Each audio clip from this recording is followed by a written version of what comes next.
Good morning friends, నేను మీ సాయి మల్లేష్ని మాట్లాడుతున్నాను. ముందుగా మా ఛానల్ సబ్స్క్రైబ్ చేసి లైక్ చేసి షేర్ చేయండి. అదేవిధంగా ఈరోజు వార్తల్లోని ముఖ్యాంశాలు తెలుసుకుందాం. ఈనాటి దినపత్రిక ప్రగతి చాటేలా భవిత చూపేలా ప్రజాపాలన విజయోత్సవ తొలి సభకు అట్టహాసంగా ఏర్పాట్లు. నేడు వరంగల్కు సీఎం రేవంత్ రెడ్డి, మంత్రులు.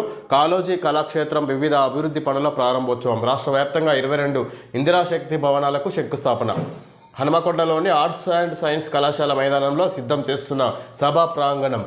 విధంగా ప్రభుత్వం కాంగ్రెస్ పార్టీ అధికారంలోకి వచ్చి సంవత్సరం గడుస్తున్న సందర్భంగా ఈ విధంగా విజయోత్సవ వారోత్సవ సమావేశాలు ఏర్పాటు చేసినట్టుగా చూసుకోవచ్చు. వరంగల్ ఆర్ట్స్ కాలేజీలో ఇక్కడ మైదానాన్ని చూపిస్తున్నట్టుగా చూసుకోవచ్చు. అక్కడ సీఎం రేవంత్ రెడ్డి నేడు అక్కడికి వచ్చి సమావేశంలో పాల్గొంటున్నట్టుగా చూసుకోవచ్చు. రాష్ట్రంలో కాంగ్రెస్ ప్రభుత్వం ఏర్పడి డిసెంబర్ 7వ తేదీకి సంవత్సరం పూర్తవుతుంది. తమ ఏడాది పాలనలో చేపట్టిన అభివృద్ధి సంక్షేమ పథకాలను ప్రజలకు వివరించే లక్ష్యంతో భారీ కార్యక్రమాలతో పాటు 3 చోట్ల పెద్ద బహిరంగ సభలను నిర్వహించాలని ప్రభుత్వం నిర్ణయించింది. ఈ మేరకు హన్మకొండలోని ఆర్ట్స్ కళాశాల మైదానంలో మంగళవారం తొలి సభను నిర్వహిస్తుంది. సీఎం రేవంత్ రెడ్డి ముఖ్య అతిథిగా హాజరు కానున్న సభలో ఉప ముఖ్యమంత్రి బట్టి విక్రమార్కతో పాటు మంత్రులంతా పాల్గొననున్నారు. ఈ మేరకు అధికార యంత్రాంగం పార్టీ శ్రేణులు ప్రతిష్టాత్మకంగా తీసుకొని ఏర్పాట్లు చేస్తుండడంతో ప్రజాపాలన విజయోత్సవాలకు వరంగల్ ముస్తాబైంది. నిజంగా మంత్రులు, వివిధ కాంగ్రెస్ నేతలు కూడా హాజరవుతున్నట్టుగా చూసుకోవచ్చు. సంవత్సరం పూర్తవుతున్న సందర్భంగా డిసెంబర్ 7వ తేదీకి కాంగ్రెస్ ప్రభుత్వం ఏర్పడి ఈ విధంగా విజయోత్సవ వారోత్సవాలు ఏర్పాటు చేస్తున్నట్టుగా చూసుకోవచ్చు. హన్మకొండలోని ఆర్ట్స్ కళాశాలలో వరంగల్ కళా సహకారం భూగర్భ డ్రైనేజీ వ్యవస్థకు 4,170 కోట్లు 3 విడతల్లో ఖర్చుకు ప్రణాళిక ఉత్తర్వులు జారీ చేసిన ప్రభుత్వం. రాష్ట్రంలోనే రెండో పెద్ద నగరమైన వరంగల్ రూపురేఖలు మారనున్నాయి. ఒకవైపు మామునూరులో విమానాశ్రయం ఏర్పాటుకు యుద్ధ ప్రాతిపదికన ఏర్పాట్లు చేస్తూనే మరోవైపు ప్రజల చిరకాల స్వప్నమైన భూగర్భ మురుగు కాలువల వ్యవస్థను సాకారం చేసేందుకు ప్రభుత్వం 4,170 కోట్ల మంజూరుకు ఉత్తర్వులు జారీ చేయడమే ఇందుకు కారణం. Greater Warangal municipal corporation GWMC పరిధిలో భూగర్భ డ్రైనేజీ వరద నిర్వహణ వ్యవస్థల నిర్మాణానికి ప్రతిపాదించిన సమగ్ర ప్రాజెక్టు నివేదిక డిపిఆర్ ప్రాథమికంగా ఆమోదించి అవసరమైన నిధుల మంజూరుకు పరిపాలన పరమైన అనుమతిస్తూ పురపాలక పట్టణాభివృద్ధి శాఖ ముఖ్య కార్యదర్శి దానకిషోర్ ఉత్తర్వులు ఇచ్చారు. ఈ నిధులు 3 దశల్లో వెచ్చించనున్నారు. సుందరీకరణకు తొలగనున్న ఆటంకాలు. తెలంగాణలో చారిత్రక ప్రాధాన్యం ఉన్న వరంగల్లో ఇప్పటికీ భూగర్భ మురుగు కాలువల వ్యవస్థ లేదు. ఎన్ని ప్రభుత్వాలు మారినా ఎన్నిసార్లు విన్నవించిన హామీలకే పరిమితమైంది. విధంగా భూగర్భ డ్రైనేజీ వ్యవస్థకు 4,170 కోట్లు వరంగల్ కాల సహకారం 3 విడతల్లో ఖర్చుకు ప్రణాళిక ఉత్తర్వులు జారీ చేసిన ప్రభుత్వం. ఇక్కడ ఎప్పటి నుంచో వరంగల్లో ఇక్కడ డ్రైనేజీ సమస్య ఉంది. అది ఇప్పటివరకు ఎన్ని ప్రభుత్వాలు మారినా కూడా వరంగల్లో సమస్య తీర్చిన ప్రభుత్వాలు లేవు. ఇప్పుడు ఎట్టకేలకు కాంగ్రెస్ ప్రభుత్వం దానికి సంబంధించి నిధులు కేటాయించినట్టుగా చూసుకోవచ్చు. వాళ్ళ కళ సాకారం అవుతున్నట్టుగా ఈ సందర్భంగా చెప్పుకోవచ్చు. ఛత్రపతి శివాజీ విగ్రహాన్ని రేవంత్ రెడ్డికి బహుకరిస్తున్న పూణే కాంగ్రెస్ నేతలు.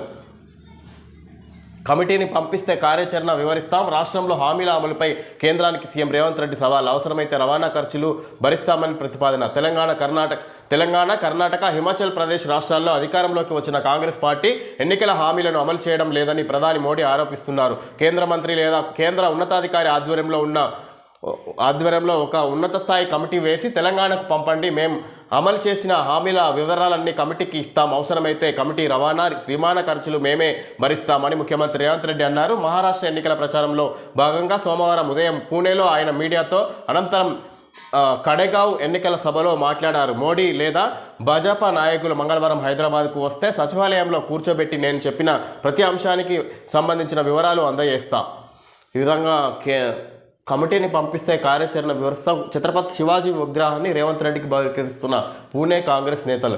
ఎన్నికల ప్రచారంలో భాగంగా మహారాష్ట్రలోని పూణే ప్రాంతంలో ప్రచారంలో భాగంగా పాల్గొన్నట్టు చూసుకోవచ్చు. అక్కడ కాంగ్రెస్ నేతలు ఆయనకు శివాజీ విగ్రహాన్ని బహుకరిస్తున్నట్టుగా కూడా చూసుకోవచ్చు. ఈ సందర్భంగా మోడీ హిమాచల్ ప్రదేశ్, కర్ణాటక, తెలంగాణలో కాంగ్రెస్ ప్రభుత్వం ఏర్పడిన తర్వాత మేము హామీల అమలు చేసి తీరినాం, కానీ ప్రధాని మోడీ దాన్ని ఎలాంటి హామీలు నెరవేర్చలేదని అబద్ధ ప్రచారాలు చేస్తున్నాడు. కావాలంటే ఉన్నత స్థాయి కమిటీని ఏర్పాటు చేసి కేంద్ర ప్రభుత్వ కమిటీని మా రాష్ట్రానికి పంపించండి, ఆ కమిటీ ఖర్చులన్నీ మేమే, ఆ కమిటీకి ఖర్చులని మేమే భరిస్తాం, రవాణా ఖర్చులు కూడా అన్నీ భరిస్తాం, కావాలంటే మా హామీలు అమలు ఎంతవరకు అయినాయో తెలుసుకోవచ్చు అన్నట్టుగా మోడీకి సమాధానం చెప్తున్నట్టుగా చూసుకోవచ్చు సీఎం రేవంత్ రెడ్డి.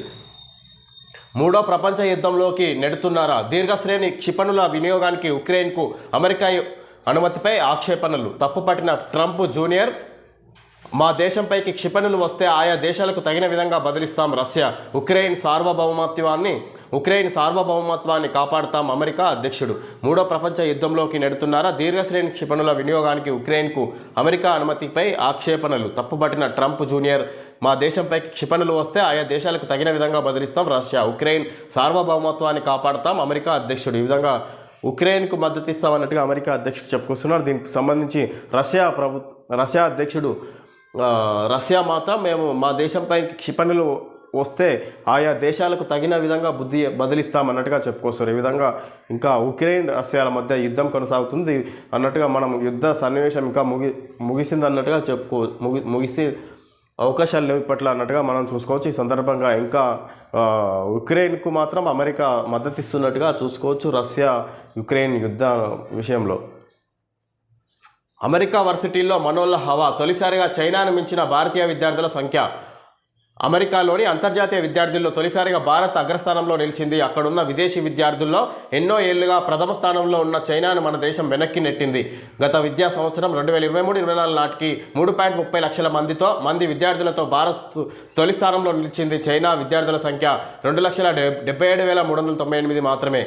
అమెరికాలో అంతర్జాతీయ విద్యార్థులు 11.25 లక్షల మంది ఉండగా వారిలో 29% మంది మన వాళ్ళే. యుఎస్ఏకు చెందిన ఇన్స్టిట్యూట్ ఆఫ్ ఇంటర్నేషనల్ ఎడ్యుకేషన్ రూపొందించిన ఓపెన్ డోర్స్ రిపోర్ట్ 2024ను ఢిల్లీలో సోమవారం భారత్లో అమెరికా రాయబారి ఎరిక్ గార్సెట్టి విడుదల చేశారు. అమెరికాలో చదువుకోవడానికి ఎక్కువ మంది విద్యార్థులను పంపించే దేశాల్లో భారత్ మొదటి స్థానంలో నిలిచిందని నివేదిక వెల్లడించింది. ఇది అమెరికాకు చెందిన యుఎస్ఏకు చెందిన ఇన్స్టిట్యూట్ ఆఫ్ ఇంటర్నేషనల్ ఎడ్యుకేషన్ రూపొందించిన ఓపెన్ డోర్స్ రిపోర్ట్లో 2024 రిపోర్ట్లో ఢిల్లీలో సోమవారం భారత్లో అమెరికా రాయబారి ఎరిక్ గార్సెట్టి విడుదల చేశారు. ఈ విధంగా అమెరికా రాయబారి భారత్లో ఎరిక్ గార్సెట్టి రిపోర్టును విడుదల చేసినట్టుగా చూసుకోవచ్చు. ప్రపంచంలో అధిక మొత్తంలో ఎక్కువ మంది విద్యార్థులు మన దేశం నుంచి వెళ్ళి అమెరికాలో విద్యను అభ్యసిస్తున్నట్టుగా చూసుకోవచ్చు. ఈ విధంగా ఇప్పటివరకు చైనా దేశం ఉండే అత్యధిక విద్యార్థులు అమెరికా వెళ్ళి విద్యను అభ్యసిస్తున్న జాబితాలో ఇప్పుడు చైనాని మించి మన భారతదేశం ముందున్నట్టుగా చూసుకోవచ్చు. అత్యధిక విద్యార్థులు ఇక్కడ ఇండియా నుంచి వెళ్ళి అక్కడ అమెరికాలో చదువుకుంటున్నట్టుగా మనం చూసుకోవచ్చు ఈ మధ్య ఈ రిపోర్ట్ను బట్టి. వేములవాడ క్షేత్ర అభివృద్ధికి 127.65 కోట్లు కేటాయిస్తున్నట్టుగా చూసుకోవచ్చు. 3 సార్లు కాదు 2 సార్లే జేఈఈ అడ్వాన్స్డ్పై యూటర్న్. ఐఐటీలో బీటెక్ బీఆర్క్ సీట్ల భర్తీకి నిర్వహించే జేఈఈ అడ్వాన్స్డ్ 2025 నుంచి 3 సార్లు రాసుకోవచ్చని ఇటీవల ప్రకటించిన నిర్ణయంపై జాయింట్ అడ్మిషన్ బోర్డు జేఏబీ యూటర్న్ తీసుకుంది. గతంలో మాదిరిగానే వరుసగా 2 సార్లు మాత్రమే పరీక్షకు అనుమతి ఉంటుందని ఈ నెల 15న జరిగిన జేఏబీ సమావేశంలో నిర్ణయం తీసుకున్నట్లు ఐఐటి కాన్పూర్ ప్రకటించింది. ఐఐటీలో అండర్ గ్రాడ్యుయేట్ కోర్సుల్లో ప్రవేశానికి 2013 నుంచి జేఈఈ అడ్వాన్స్డ్ పేరిట పరీక్ష నిర్వహిస్తున్న విషయం తెలిసిందే. దానికి ఇంటర్ పాస్ అయిన సంవత్సరంతో పాటు ఆ తర్వాత ఏడాది అంటే వరుసగా 2 సార్లు మాత్రమే హాజరు కావచ్చు. దాన్ని 3 సార్లకు పెంచుతూ జేఈఈ అడ్వాన్స్డ్ నిర్వహణ బాధ్యత తీసుకున్న ఐఐటి కాన్పూర్ ఈ నెల 5వ తేదీన ప్రకటించింది. పట్టుమని 15 రోజులు కాకముందే ఆ నిర్ణయాన్ని ఉపసంహరించుకుంది. ఈ విధంగా ఇంటర్ పూర్తి చేసిన విద్యార్థులు జేఈఈ అడ్వాన్స్డ్ నిర్వహణ బాధ్యత జేఈఈ ఎంట్రన్స్ ఎగ్జాము వీళ్ళు 2 సార్లు రాసుకునే అవకాశం ఉండే మొన్న దాన్ని 3 సార్లకు తీసుకొచ్చింది. కానీ పట్టుమని 15 రోజులు కూడా కాకముందే దాన్ని మళ్ళీ యూటర్న్ తీసుకున్నట్టుగా చూసుకోవచ్చు. ఆ సంస్థ దీన్ని సంవత్సరానికి 2 సార్లు రాసే యథావిధిగా మళ్ళీ 2 సార్లు రాసుకోవచ్చు అన్నట్టుగా మళ్ళీ ప్రకటించినట్టుగా చూసుకోవచ్చు. ఇక్కడ JAB board joint admission board ఐఐటీలో బీటెక్ బీఆర్క్ సీట్ల భర్తీకి నిర్వహించే జేఈఈ జేఈఈ అడ్వాన్స్డ్ 2025 3 సార్లు అని మొన్న ప్రకటించింటే ఇప్పుడు దాన్ని మళ్ళీ 2 సార్లకే కుదించినట్టుగా చూసుకోవచ్చు. బ్రెజిల్లోని రియో డి జనీరోలో G20 సదస్సు సందర్భంగా అమెరికా అధ్యక్షుడు జో బైడెన్తో మాట్లాడుతున్న ప్రధానమంత్రి నరేంద్ర మోడీ. బ్రెజిల్లోని రియో డి జనీరోలో G20 సదస్సు సందర్భంగా అమెరికా అధ్యక్షుడు జో బైడెన్తో మాట్లాడుతున్న ప్రధానమంత్రి నరేంద్ర మోడీ. ఇంకా అమెరికా అధ్యక్షుడు జో బైడెనే కొనసాగుతున్నట్టుగా చూసుకోవచ్చు. ఇంకా పదవి ప్రమాణ స్వీకారం ట్రంప్ ఇంకా నియమించలేదనుకో, ఇంకా పదవి కాలం ముగియలేదనుకుంటా జో బైడెన్. ఇంకా G20 సదస్సులో అమెరికా అధ్యక్షుడు జో బైడెన్తో ప్రధాని మోడీ సమావేశమై ఇక్కడ మాట్లాడుతున్నట్టుగా చూసుకోవచ్చు. యుద్ధ సవాళ్లను పరిష్కరించాలి, దక్షిణార్ధ గోళ దేశాల్లో ఆహార ఇంధన ఎరువుల సంక్షోభం, వాటిపై G20 దృష్టి సారించాలి ప్రధాని మోడీ పిలుపు. బైడెన్తో మాట మంతి. ఈ విధంగా యుద్ధ సవాళ్లను పరిష్కరించాలి. ఎక్కడైతే దేశంలో ప్రపంచంలో యుద్ధాలు కొనసాగుతున్నాయో అక్కడ యుద్ధాలు ముగిసే విధంగా చర్యలు తీసుకోవాలన్నట్టుగా దాని గురించి G20లో చర్చలు జరగాలన్నట్టుగా చెప్పుకొస్తున్నట్టుగా చూసుకోవచ్చు. ఈ సందర్భంగా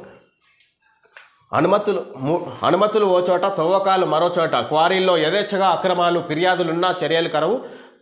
DGPS ETS సర్వేల పేరుతో అధికారుల కాలయాపన. మహబూబ్ నగర్ జిల్లా జడ్చర్ల సమీపంలోని ఓ క్వారీలో 10 ఏళ్లుగా 3 సంస్థల అనుమతులకు విరుద్ధంగా తవ్వకాలు జరిపాయి. దీంతో ప్రభుత్వానికి సీనరేజ్ ఛార్జీల రూపంలో రావాల్సిన రాబడి రాకుండా పోయింది.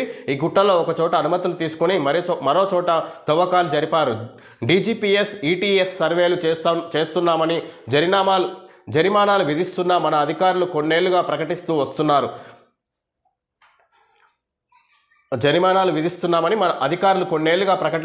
వస్తున్నారు. క్వారీల్లో దోపిడీ మాత్రం కొనసాగుతూనే ఉంది. అక్రమాలపై ఉన్నతాధికారులకు ఫిర్యాదులు అందడంతో మైనింగ్ శాఖ డిప్యూటీ డైరెక్టర్ గత నెలలో క్షేత్రస్థాయిలో పర్యటించి మరోసారి సర్వే చేయించారు. అక్రమాలు జరిగాయని ఫిర్యాదులు రావడంతో ఇటీవల మైనింగ్ శాఖ సర్వే చేసిన మహబూబ్ నగర్ జిల్లా జడ్చర్ల సమీపంలోని క్వారీ. రాష్ట్రంలోని పలు గ్రానైట్ క్వారీల్లో అనుమతుల పేరుతో ఇష్టారాజ్యంగా తవ్వకాలు చేపడుతున్నారు. అనుమతులు ఒకచోట తీసుకొని మరో చోట మైనింగ్ చేస్తున్నారు. తరలించాల్సిన దానికంటే కొన్ని వందల రెట్లు అధికంగా తరలిస్తున్నారు. రాష్ట్రంలో మొత్తం 2246 క్వారీలను లీజుకు ఇచ్చారు. ఏ సర్వే నెంబర్లో అనుమతులు ఇచ్చారు, విస్తీర్ణం ఎంత, ఎన్ని టన్నులు తవ్వకాలు జరపాలి, ఎంత, ఈ విధంగా ఒకచోట పర్మిషన్ తీసుకొని ఒకచోట తవ్వకాలు చేపడుతున్నట్టుగా చూసుకోవచ్చు. ఈ విధంగా క్వారీల్లో అక్రమాలు జరుగుతున్నాయన్న ఫిర్యాదులు రావడంతో ఇక్కడ ఇటీవల మైనింగ్ శాఖ సర్వే చేసిన మహబూబ్ నగర్ జిల్లా జడ్చర్ల సమీపంలోనే ఓ క్వారీ అన్నట్టుగా ఇక్కడ పర్మిషన్ తీసుకున్న దానికి కొంత అయితే ఇంకా దానికి మించి అధిక మొత్తంలో వాళ్ళు రవాణా చేస్తున్నట్టుగా చూసుకోవచ్చు. ఈ క్వారీ విషయంలో దీన్ని మొత్తం తీసుకున్న దానికంటే అత్యధికంగా వాళ్ళు క్వారీని బయటికి తరలిస్తున్నట్టుగా చూసుకోవచ్చు.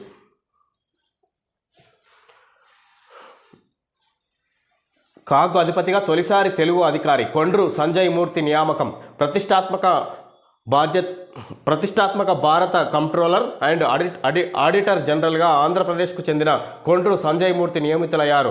రాష్ట్రపతి ద్రౌపది ముర్ము ఆయన్ను 15వ కాగ్గా నియమించినట్లు కేంద్ర ఆర్థిక శాఖ సోమవారం పేర్కొంది. ఇప్పటివరకు ఈ పదవిలో ఉన్న గిరీష్ చంద్ర ముర్ము పదవీకాలం ముగుస్తున్నందున ఆ స్థానంలో సంజయ్ మూర్తికి అవకాశం కల్పించారు. ఆయన అమలాపురం మాజీ ఎంపీ KSR మూర్తి కుమారుడు. 1964 డిసెంబర్ 24న జన్మించారు. మెకానికల్ విభాగంలో ఇంజనీరింగ్ చదివారు. 1989లో IAS అధికారిగా హిమాచల్ ప్రదేశ్ కేడర్కు ఎంపికై ప్రస్తుతం కేంద్ర సర్వీసుల్లో పనిచేస్తున్నారు. 2021 సెప్టెంబర్ నుంచి జాతీయ ఉన్నత విద్యా కార్యదర్శిగా పనిచేస్తూ విధంగా ఆంధ్రప్రదేశ్కు చెందిన తెలుగు అధికారి కాగ్ అధిపతిగా తొలిసారి నియమించినట్టుగా చూసుకోవచ్చు. కొండ్రు సంజయ్ మూర్తి నియామకం జరిగినట్టుగా చూసుకోవచ్చు. ఈయన 1989లో IAS అధికారిగా హిమాచల్ ప్రదేశ్ కేడర్కు ఎంపికై ప్రస్తుతం కేంద్ర సర్వీసుల్లో ఉన్నట్టుగా చూసుకోవచ్చు. 2021 సెప్టెంబర్ నుంచి జాతీయ ఉన్నత విద్యా కార్యదర్శిగా పనిచేస్తున్నారు. ఇప్పుడు అతన్ని కాగ్ అధిపతిగా రాష్ట్రపతి ద్రౌపది ముర్ము నియమించినట్టుగా చూసుకోవచ్చు. 15వ కాగ్గా నియమించినట్లు కేంద్ర ఆర్థిక శాఖ సోమవారం పేర్కొంది. ఈ విధంగా ద్రౌపది ముర్ము 15వ పొజిషన్ 15వసారిగా నియమిస్తున్నట్టుగా చూసుకోవచ్చు. ఇప్పటి వరకు 14 మంది పదవి చేపట్టినట్టుగా చూసుకోవచ్చు. ఈయన 15వ వ్యక్తిగా మనం చెప్పుకోవచ్చు. విలేకరుల సమావేశంలో మాట్లాడుతున్న కేటీఆర్ చిత్రంలో లగచర్ల బాధితులు. లగచర్లపై రాహుల్ గొంతు విప్పాలి, సమయం ఇస్తే ఆయనను కలిసేందుకు సిద్ధం. తెలంగాణలో దురాగతాలపై స్పందించాల్సిన బాధ్యత ప్రధానికి లేదా? కేటీఆర్. ఢిల్లీలో జాతీయ మానవ హక్కుల మహిళా SC/ST కమిషన్లకు బాధితుల ఫిర్యాదు. ఈ విధంగా లగచర్లపై రాహుల్ గొంతు విప్పాలి, సమయం ఇస్తే ఆయనను కలిసి నేను ఇక్కడ ఉన్న పరిస్థితులను వివరిస్తానన్నట్టుగా చెప్పుకొస్తారు. ఈ విధంగా ఈ రాష్ట్రంలో జరుగుతున్న లగచర్ల బాధితుల గురించి నరేంద్ర మోడీ స్పందించాలన్నట్టుగా కూడా చెప్పుకొస్తారు. ఈ విధంగా ఢిల్లీలో ఎస్టీలకు సంబంధించిన మానవ హక్కుల మహిళా ఎస్సీ కమిషన్లను బాధితులు ఫిర్యాదు చేసినట్టుగా చూసుకోవచ్చు. ఢిల్లీలోని ఎస్సీ మానవ హక్కుల మహిళా ఎస్సీ కమిషన్లకు బాధితుల ఫిర్యాదు ఇచ్చినట్టుగా చూసుకోవచ్చు. మణిపూర్ గురించి తరచూ మాట్లాడే రాహుల్ గాంధీ తెలంగాణ గురించి ఎందుకు స్పందించడం లేదు? తెలంగాణలో ఎన్ని దురాగతాలు జరుగుతున్నా ముఖ్యమంత్రిని నియమించారా?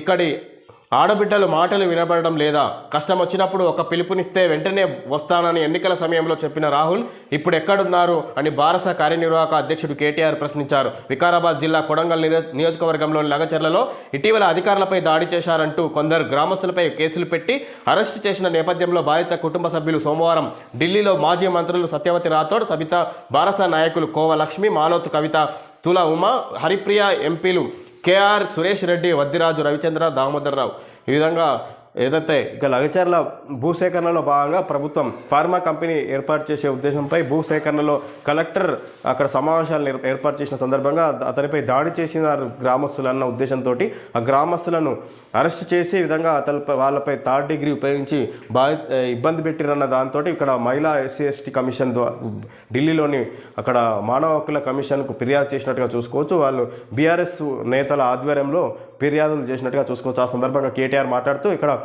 ఎలాంటి సమస్యలు వచ్చినా వెంటనే నేను రాష్ట్రానికి వచ్చి కలుస్తాను, తెలుసుకుంటానన్న రాహుల్ గాంధీ ఇప్పుడు ఎక్కడున్నారన్నట్టుగా రాహుల్ గాంధీని ప్రశ్నిస్తున్నట్టుగా చూసుకోవచ్చు. ఇక్కడ కేటీఆర్ 3 గంటల్లో శ్రీవారి దర్శనం, ఏఐ సహకారంతో మెరుగైన సేవలు, తిరుమలలో శారదాపీఠం లీజు రద్దు, పర్యాటక శాఖ కోటా తొలగింపు, తీర్చిదే నూతన మండలి నిర్ణయాలు.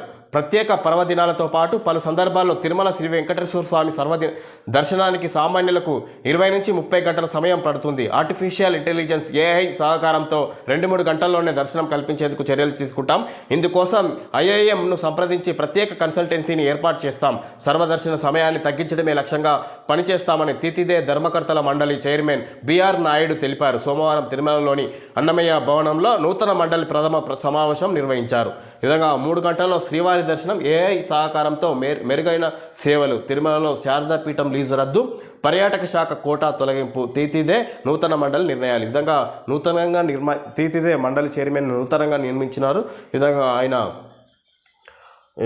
బిఆర్ నాయుడు చైర్మన్, తీర్చిదే ధర్మకర్తల మండలి చైర్మన్ బిఆర్ నాయుడు ఈ విధంగా నూతన కమిటీ ఆధ్వర్యంలో సమావేశం జరిగిన సందర్భంగా ఈ విధంగా ఏఐ సహకారంతో 3 గంటల్లో దర్శనం పూర్తయ్యే విధంగా చర్యలు తీసుకొస్తామన్నట్టుగా ఈ సమావేశంలో చర్చించినట్టుగా చూసుకోవచ్చు. ఇప్పటి వరకు ఇక్కడ 20 నుంచి 30 గంటల సమయం పడుతుంది. ఆర్టిఫిషియల్ ఇంటెలిజెన్స్ ఏఐ సహకారంతో 2-3 గంటల్లోనే దర్శనం కల్పించేందుకు చర్యలు తీసుకుంటామని ఈ సమావేశంలో చర్చించినట్టుగా చూసుకోవచ్చు. కార్యక్రమంలో పాల్గొన్న భాజపా నేతలు ప్రదీప్, ప్రేమేందర్ రెడ్డి, చింతల రామచంద్రారెడ్డి, విజయ రామారావు, కిషన్ రెడ్డి, ఏవిఎన్ రెడ్డి, ఎన్వీఎస్ఎస్ ప్రభాకర్, వెంకటేశ్వర్లు. అబద్ధాలకు చిరునామా కాంగ్రెస్, తెలంగాణలో హామీలు అమలు చేయకుండా మహారాష్ట్రలో ప్రచారమా? భాజపా రాష్ట్ర అధ్యక్షుడు కేంద్ర మంత్రి కిషన్ రెడ్డి. కాంగ్రెస్ పార్టీ అంటేనే అబద్ధాలకు చిరునామా అని భాజపా రాష్ట్ర అధ్యక్షుడు కేంద్ర మంత్రి కిషన్ రెడ్డి విమర్శించారు. తెలంగాణలో ఇచ్చిన హామీలు, గ్యారంటీలు అమలు చేయని ముఖ్యమంత్రి రేవంత్ రెడ్డి మహారాష్ట్ర ఎన్నికల్లో ప్రచారం ఎలా చేశారని ప్రశ్నించారు. తెలంగాణలో గ్యారంటీలు, హామీలు అమలు చేసేశామంటూ మభ్యపెట్టారన్నారు. తెలంగాణ ప్రజలు చైతన్యవంతులని, వారిని ఎక్కువ కాలం మాటలతో మభ్యపెట్టి రాజకీయం చేయలేరన్న విషయాన్ని కాంగ్రెస్ గుర్తుంచుకోవాలన్నారు. సోమవారం హైదరాబాద్ సమీపంలోని మన్నెగూడలో రాష్ట్ర ప్రభుత్వ ఏడాది పాలన వైఫల్యాలు అనే అంశంపై భాజపా నిర్వహించిన కార్యశాలలో కిషన్ రెడ్డి మాట్లాడారు. ఈ విధంగా మన్నెగూడలో ఏర్పాటు చేసిన సోమవారం హైదరాబాద్ సమీపంలోని మన్నెగూడలో బీజేపీ ఇది కాంగ్రెస్ ప్రభుత్వ వైఫల్యాల దినోత్సవం సందర్భంగా సమావేశం ఏర్పాటు చేసినట్టుగా చూసుకోవచ్చు. ఈ సందర్భంగా అక్కడ బీజేపీ నేత ఇక్కడ కేంద్ర మంత్రి కిషన్ రెడ్డి పాల్గొని ఈ విధంగా కాంగ్రెస్ ప్రభుత్వాన్ని ఉద్దేశించి మాట్లాడగా చూసుకోవచ్చు. ఈ విధంగా ఇక్కడ హామీలు అమలు చేయకుండా ఇతర రాష్ట్రాల్లో, మహారాష్ట్రలో ఎన్నికల సందర్భంగా తప్పుడు ప్రచారాలు చేసుకుంటున్నారు. హామీలన్నీ పూర్తి చేసినామని అబద్ధాల ప్రచారాలు చేసుకొని తిరుగుతుంది కాంగ్రెస్ పార్టీ నాయకులు అన్నట్టుగా చెప్పుకొస్తారు. ఇక్కడ రేవంత్ కాంగ్రెస్ ప్రభుత్వాన్ని ఉద్దేశించి మాట్లాడగా చూసుకోవచ్చు కిషన్ రెడ్డి. విధంగా తెలంగాణలో ఇచ్చిన హామీలు, గ్యారంటీలు అమలు చేయని ముఖ్యమంత్రి రేవంత్ రెడ్డి మహారాష్ట్ర ఎన్నికల్లో ప్రచారం ఎలా చేశారని ప్రశ్నించారు. తెలంగాణలో గ్యారంటీలు, హామీలు అమలు చేసేసామంటూ మభ్యపెట్టారన్న తెలంగాణ ప్రజలు చైతన్యవంతులని వాళ్ళని ఎక్కువ కాలం మభ్యపెట్టలేరు కాంగ్రెస్ నాయకులు అన్నట్టుగా ఈ విధంగా హామీల అమలులో వైఫల్యం అయింది కాంగ్రెస్ పార్టీ అన్నట్టుగా చెప్పుకొస్తున్నారు కేంద్ర మంత్రి కిషన్ రెడ్డి ఇక్కడ సమావేశంలో. లగచర్ల ఘటనకు స్కెచ్ వేసింది కాంగ్రెస్ వాళ్ళే ఈటల రాజేందర్. ఈ విధంగా లగచర్ల ఘటనకు స్కెచ్ వేసిందే కాంగ్రెస్ వాళ్ళు అన్నట్టుగా ఈటల రాజేందర్ ఆరోపిస్తున్నట్టుగా చూసుకోవచ్చు ఈ సమావేశం సందర్భంగా. ఓకే ఫ్రెండ్స్, ఈరోజు వార్తల్లోని ముఖ్యాంశాలు తెలియజేయడం జరిగింది. Thank you friends.